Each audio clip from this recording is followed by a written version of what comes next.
नमस्कार, स्वागत है आप सभी का आपके अपने चैनल डिजिज्ञान क्लासेस में। हर रोज़ की तरह आज भी रात की ठीक 8 बजे हमारी जनरल साइंस के इम्पॉर्टेंट क्वेश्चंस की ये जो सीरीज़ चल रही है वो क्लास शुरू हो चुकी है। जल्दी से आप लोग हमारे साथ ज्वाइन हो जाइए और जो भी साथी अभी तक नहीं जुड़े हैं उन्हें प्लीज़ इस क्लास की लिंक को शेयर कर दीजिए। मैं हर रोज़ की तरह आपको आज फिर से हमारी क्लास टाइम के शेड्यूल के बारे में बता रही हूँ। जिन्हें भी शेड्यूल नहीं पता है उनको मैं एक बार बता देती हूँ। करंट अफेयर्स सुबह के ठीक 8:30 बजे होती है। जनरल साइंस की क्विज़ की क्लास दोपहर में 12 बजे और शाम में 5 बजे हमारी जनरल नॉलेज की क्लास जो हो चुकी है और अभी चल रही है रात के 8 बजे की हमारी क्लास जो है जनरल साइंस की। जल्दी से सब लोग जुड़ जाइए हमारे साथ और तब तक मैं आपका वेट कर रही हूँ। साथ ही में आज की हमारी करंट अफेयर की क्लास है ये, जिन्होंने भी नहीं देखी है वो ज़रूर से आज की इस वीडियो को देख लें। वीक के 7 दिन ही हमारी करंट अफेयर की क्लास होती है, इसीलिए हर एक दिन ज़रूर ज्वाइन करें सुबह के ठीक 8:30 बजे। पहला सवाल आज का है, निम्नलिखित में से कौन सी बीमारी रुबेला वायरस से होती है? ऑप्शन है chicken pox, small pox, polio या फिर मिजल्स। जिन्हें भी इस सवाल का उत्तर पता है वो बेझिझक कमेंट सेक्शन में इसका आंसर दे दे और जल्दी से इस क्लास की लिंक को अपने दोस्तों में शेयर कर दे प्लीज़ से, क्योंकि जितने से ज़्यादा लोग जुड़ेंगे उनको बहुत फ़ायदा होगा। क्योंकि सारे क्वेश्चन जो मैं आज आपको बताने वाली हूँ ये एग्ज़ाम में पूछे गए हुए हैं और बहुत ही ज़्यादा महत्वपूर्ण है आपके अगली परीक्षाओं के लिए। और इसका सही उत्तर कौन सा होगा कमेंट जल्दी से आप लोग कीजिए। और तब तक मैं आपको बता देती हूँ उसका जो सही उत्तर है वो कौन सा है, तो वो होगा ऑप्शन नंबर 4 यानी कि मिजल्स। याद रखिएगा, रुबेला वायरस मिजल्स की बीमारी का एक कारण है। अब चलेंगे चिकन पॉक्स, स्मॉल पॉक्स और पोलियो, ये तीनों भी वायरल डिजीज़ेज़ ही है। तो इनके वायरसेस के नाम पूछे जाते हैं। जिन्हें भी इनके वायरस के नाम पता है, जिसका भी पता है, आप लोग बेझिझक कमेंट कीजिए। आपके कमेंट्स देखने के बाद अच्छा लगता है कि आप लोग मेरे साथ कनेक्टेड है। और सबसे पहले चिकन पॉक्स के बारे में जान लेते हैं। वेरिसेला जोस्टर, इसके वायरस का नाम है वेरिसेला जोस्टर। जिन्हें भी नहीं पता है वो ज़रूर से लिख ले।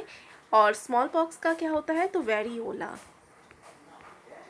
ठीक है, वेरियोला। पोलियो का क्या होता है, पोलियो का होता है poliomyelitis.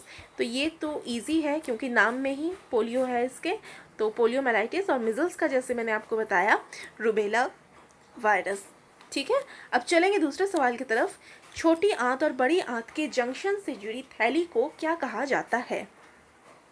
The pouch connected to the junction of small intestine and large intestine is called, options है सीकम, मैक्सिला, कोरोला या फिर कॉकेक्स। तो सही उत्तर इनमें से कौन सा आपको लगता है होगा, जल्दी से कमेंट कीजिए। कमेंट का मैं आपका वेट कर रही हूँ। और इसका जो सही उत्तर है वो है सिक्किम, ठीक है। Option number first is the right answer. बहुत ही इंपॉर्टेंट सवाल है ये, क्योंकि इस तरह के क्वेश्चन आपके एग्जाम में पूछे जाते हैं। तो छोटी आंत और बड़ी आंत के जंक्शन से जुड़ी थैली को सीकम कहते हैं, ठीक है। लेकिन मैक्सिला किसे कहते हैं? मैक्सिला का भी अपना एक इम्पॉर्टेंस है। ये क्या होता है, तो हमारे एक जॉ होते हैं, जो नीचे वाला जो जॉ होता है, यानी कि जो इमूवेबल होता है, हमारा जो इमूवेबल जॉ होता है, जो जबड़ा जो होता है ऊपर का, उसे जिसको हम लोग हिला नहीं सकते, उसे हम लोग कहते हैं मैक्सिला। और जो मूवेबल जॉ होता है, जो कि नीचे वाला हमारा जो जबड़ा होता है जिसको हम लोग हिला सकते हैं, वो क्या होता है, उसका नाम क्या होता है? इमूवेबल को तो मैक्सिला बोल दिए, तो मूवेबल का क्या नाम होता है? तो मैंडिबल। ये भी याद रखिएगा, जिन्हें नहीं पता है वो नोट डाउन ज़रूर से कर ले। अब चलेंगे अगले सवाल की तरफ। तीसरा सवाल है, पेंडुलम घड़ी का आविष्कार किसने किया था? और हाँ, मुझसे बाबुल जी ने एक क्वेश्चन किया था, तो मैं आज भी उनके दोनों डाउट्स इस वीडियो में क्लियर कर दूंगी। तो वीडियो को अंत तक ज़रूर देखिएगा, बहुत सारे इंटरेस्टिंग क्वेश्चंस आज मैं आपके लिए लाई हूँ। तो पेंडुलम घड़ी का आविष्कार बता दीजिए। क्रिश्चियन ह्यूजेंस ने, थॉमस रॉस ने, इलियास होवे या फिर आइजक न्यूटन ने। इन चारों में से आपको क्या लगता है किन्होंने आविष्कार किया होगा? तो इलियास होवे का बहुत इंपॉर्टेंट एक पूछा जाता है। इन्हें सिलाई मशीन के आविष्कारक के रूप में जाना जाता है। ये इम्पॉर्टेंट है, जिन्हें पता है बहुत अच्छी बात है, जिन्हें नहीं पता है उनको मैं बता देती हूँ। तो इसका जो सही उत्तर है इस क्वेश्चन का, जैसे कि आप लोग का कमेंट भी आ रहा होगा, सही उत्तर ऑप्शन नंबर फर्स्ट यानी कि क्रिश्चियन ह्यूजेंस। अब मुझसे एक सवाल पूछा गया था कि हेलीकॉप्टर का आविष्कार किसने किया है? हेलीकॉप्टर का, तो आप में से क्या किसी को पता है कि हेलीकॉप्टर का आविष्कार किसने किया है? तो आप लोग नोट डाउन ज़रूर कर लें। इसका आविष्कार किया था आइगर किरोस्की ने। ठीक है, ये आप लोग नाम नोट डाउन कर ले। ये एग्जाम में पूछा गया हुआ अभी सवाल है कि हेलीकॉप्टर के इन्वेंटर कौन है, तो आइगर सिरोस्की। चलिए चलते हैं अगले सवाल की तरफ। और अभी तक जिन्होंने इस वीडियो को लाइक नहीं किया है वो भी प्लीज़ ज़रूर से लाइक कर दें और इस लिंक को अपने दोस्तों में भी शेयर ज़रूर से करें। चौथा सवाल है, सिन गैस के दो मुख्य घटक कौन से हैं? What are the two main components of syn gas? Option है कार्बन और ऑक्सीजन, हाइड्रोजन और कार्बन मोनोऑक्साइड, सल्फर और हाइड्रोजन, या फिर नाइट्रोजन और सल्फर। तो सही उत्तर कौन सा है? ऑप्शन बताइए, 1, 2, 3 या 4 कौन सा सही होगा। और इसका वेस्ट नहीं करते हैं टाइम, क्योंकि क्वेश्चन उतना भी ज़्यादा हार्ड नहीं है। सही उत्तर जो इसका है वो है ऑप्शन नंबर 2। याद रखिएगा, हाइड्रोजन और कार्बन मोनोऑक्साइड दो मेन कंपोनेंट्स होते हैं सिन गैस के। इंपॉर्टेंट सवाल था। अब चलेंगे 5वें सवाल की तरफ। चाय में कौन सा एसिड मौजूद होता है? Which acid is present in tea? Option है oxalic acid, phytic acid, tannin acid, या फिर टार्टरिक एसिड। बहुत ही महत्वपूर्ण सवाल। और अगर आप लोग एलिमिनेशन से इस आंसर को निकालें तो ये आंसर आप लोगों के लिए बहुत इजी है। हो सकता है आपको नहीं पता है, लेकिन आप लोग छांट के इसमें से आंसर निकाल सकते हैं। ऑक्जेलिक एसिड मैंने आज के 12 बजे वाली क्लास में बताया था। ऑक्जेलिक एसिड किस में पाया जाता है? तो पालक में पाया जाता है। फाइटिक एसिड किस में पाया जाता है? तो राइस में। याद रखिएगा, चावल में पाया जाता है फाइटिक एसिड। टार्टरिक एसिड खट्टे चीज़ों में, जैसे कि इमली हो गया, इमली वगैरह में टार्टरिक एसिड पाई जाती है। बचता है ऑप्शन नंबर 3 यानी कि टैनिक एसिड, और टैनिक एसिड ही प्रेजेंट होता है टी में। याद रखिएगा, इंपॉर्टेंट सवाल ये भी था। एक और सवाल, मैं कुछ पिछले साल के पेपर्स को देख रही थी, उसमें एक सवाल था टार्टरिक एसिड का फॉर्मूला भी पूछा गया था। तो जिन्हें भी पता है वो जल्दी से मुझे ये बता दीजिए टार्टरिक एसिड का फॉर्मूला क्या होता है। और जिन्हें नहीं पता है उन्हें मैं बता देती हूँ, आप लोग नोट डाउन कर लीजिए। इसका फॉर्मूला होता है C4H6O6।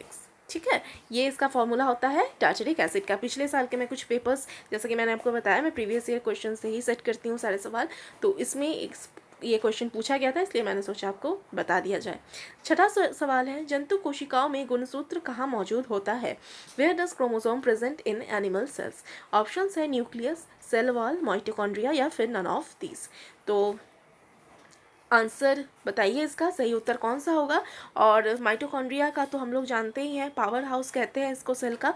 और क्रोमोसोम जहाँ पाया जाता है एनिमल सेल में वो होता है ऑप्शन नंबर 1 यानी कि न्यूक्लियस। न्यूक्लियस में पाया जाता है। अब चलेंगे 7वें सवाल की तरफ। ये बहुत इंपॉर्टेंट सवाल है। भोजन नली में भोजन को रोकने के लिए स्वर यंत्र के प्रवेश द्वार से क्या जुड़ा होता है? अगर आपको हिंदी में नहीं समझ में आया तो मैं इंग्लिश में भी एक बार बता देती हूँ।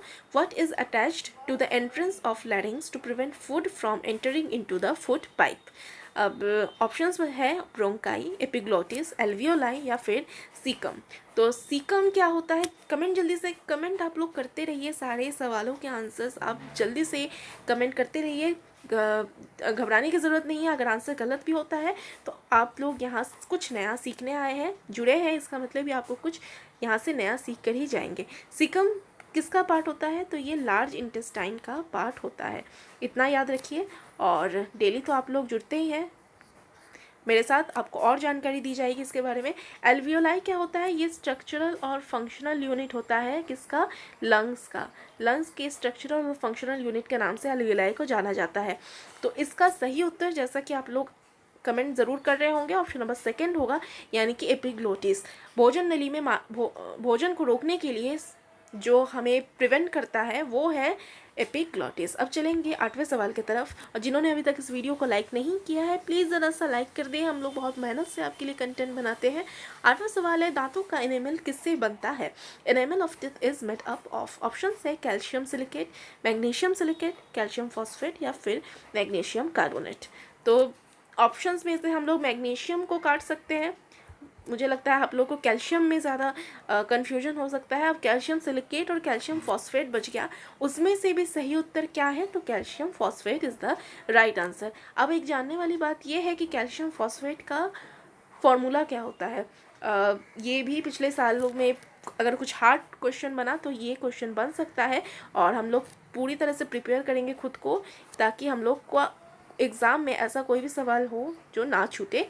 ये होता है कैल्शियम फॉस्फेट का फॉर्मूला नोट डाउन ज़रूर कर लीजिए क्योंकि ये बहुत ज़्यादा इंपॉर्टेंट है। अब एनामल जब आ ही गया है तो इसके बारे में कुछ जान लेते हैं। ये हार्डेस्ट सब्सटेंस होता है ह्यूमन बॉडी का, सबसे कठोर सब्सटेंस ह्यूमन बॉडी का ये होता है। अब हार्डेस्ट सब्सटेंस तो ये हो गया। जब हार्डेस्ट के बारे में बात हो ही रही है तो हार्डेस्ट बोन का नाम आप लोग ज़रा सा जल्दी से कमेंट कर दीजिए।